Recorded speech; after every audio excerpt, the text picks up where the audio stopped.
The film opens with a video of Sarah Connor recounting her vision of Judgment Day to agents who are interrogating her.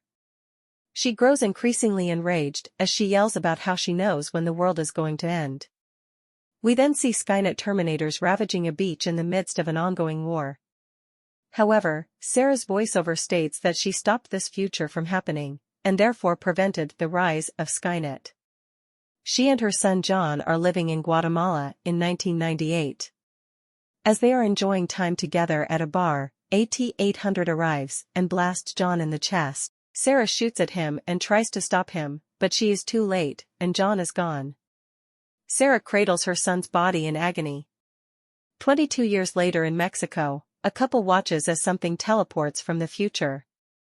They find a young woman, Grace, and they attempt to take her to the hospital before authorities arrive to stop them. As they try to apprehend Grace, she wakes up and reveals she is enhanced as she fights the cops off and disables them. She then steals the boyfriend's clothes and car to head out into the city. The next day, Dani Ramos wakes up her brother Diego. They live with their father, Vicente, and the siblings work at a factory. They leave for work right before a more advanced Terminator, Rev 9, teleports to that day. He steals a woman's clothes and goes to the Ramos home to speak to Vicente, claiming to be a friend of Daniela. Vicente notes that her friends call her Dani.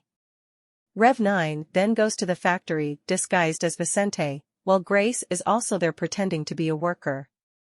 Rev 9 almost catches Dani and Diego, but Grace catches him first. She shoots Rev 9, making Dani think her father has been shot, but Grace lets her know real quick that he is not her father. She takes the siblings and rushes out to escape Rev 9, who pursues them across the highway. As Grace attempts to fight him off, it's shown that Rev 9 can use his endoskeleton as a second body, making him nearly impossible to hurt. Rev 9 causes the hero's car to crash, with Diego being pinned inside the car. Grace says she can't save him, and he just pleads that she protect Dani. Grace pulls Dani out just as Rev 9 sends the truck crashing into the car, killing Diego.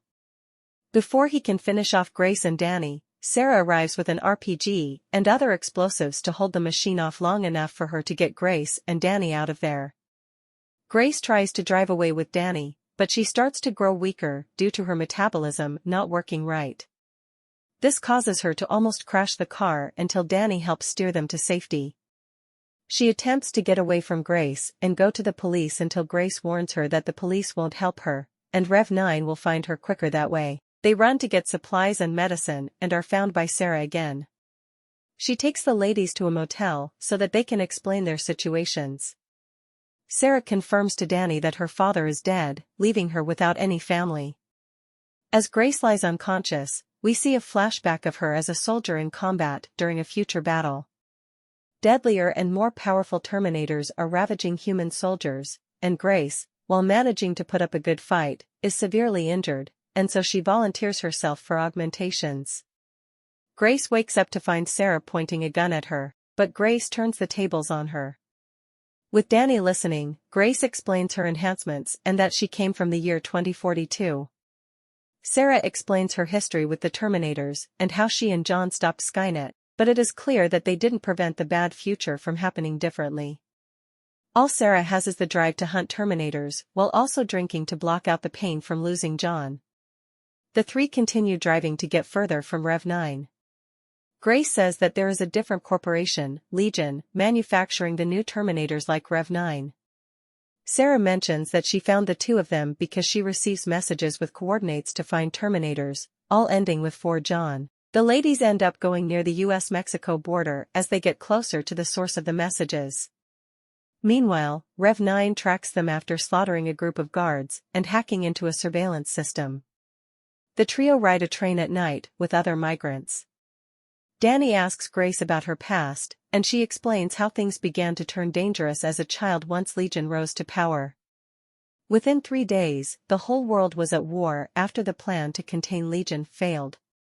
As a child, Grace was on her own, running from Legion's drones and other human thugs until someone saved her. Sarah thinks this means that Dani is going to give birth to the future leader of the human resistance. In the morning, the three meet with Dani's uncle Felipe to help get them across the border, just as Rev 9 has already infiltrated a border patrol facility and killed off several employees. They travel through the day and start heading across the ocean to safety, but they are found by US agents and are caught. Grace manages to rip through her cuffs to protect Danny, but a plane that Rev 9 brought down crashes onto the scene. The ladies are detained, while Grace is brought to the medical center. She is revived and beats the guards before heading back to Danny and Sarah. However, Rev 9 is also there disguised as an agent. Once he spots the women, he proceeds to kill more guards.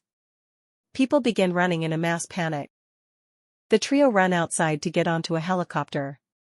Danny jumps out briefly to shoot at Rev 9 before he kills Sarah, but they manage to get away from him. Grace chastises Danny for putting herself at risk. The three fly until they trace the location of the messages to a man named Carl. They arrive at Carl's home, only to discover it is the same T-800 that killed John. Sarah almost flies into a rage until Grace stops her. The T-800 reveals that he is living with a woman and they have a son together. After completing his objective, he remained without a purpose until he adapted to life as a human. He sent Sarah the messages to give her a purpose. Sarah still remains disillusioned. She tells Danny about how she never took photographs of John, and now she is starting to forget his face. After getting everyone comfortable, the heroes start to think of a plan, but while Grace wants to hide Danny, she decides that she wants to fight so that nobody else has to die for her. She will bait herself to kill Rev 9. Carl joins the ladies, despite knowing he will not be coming back. Sarah also vows to kill him after they kill Rev 9, which Carl understands. He provides them with the weapons that they need to prepare themselves for combat training. The team meets with an ally of Sarah's to receive a military-grade EMP. Rev 9 finds them and begins to shoot at them. Carl shoots back while the team hijacks a van to run away from Rev 9. They make it to an aircraft, but they lose the EMP in the process. They manage to shoot down Rev 9's chopper, but he flies onto the aircraft. The heroes fight it until Sarah and Danny manage to throw Rev 9 off by pushing the van onto him. On the plane, Grace reveals to Danny that she is the future leader of the resistance. She was the one who saved Grace as a child, which prompted her to go back and protect Danny.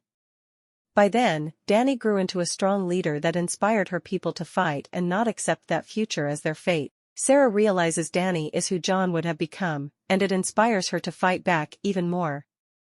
Rev 9 then catches up to them and attacks the aircraft. The ladies board a van and parachute it down safely, while Carl and Rev 9 crash near a power plant. The ladies run through a facility, but Grace is severely weakened. Carl rejoins them to help get them through as Rev 9 is approaching. Danny decides to fight him there to set up their kill box. The team battles Rev 9 by trying to blast him and tear him apart, but he only continues to regenerate. Grace realizes the only way to really stop him is by using her power core. She has a goodbye with Danny before Carl takes the power core himself. He pins Rev 9 down and tells Sarah for John before driving the core into Rev 9's head, causing both him and Carl to fry up and be destroyed.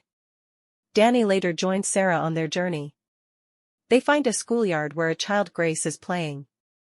Danny says she doesn't want Grace to go through the same ordeal again, so Sarah takes her to begin molding her into the leader she will one day become.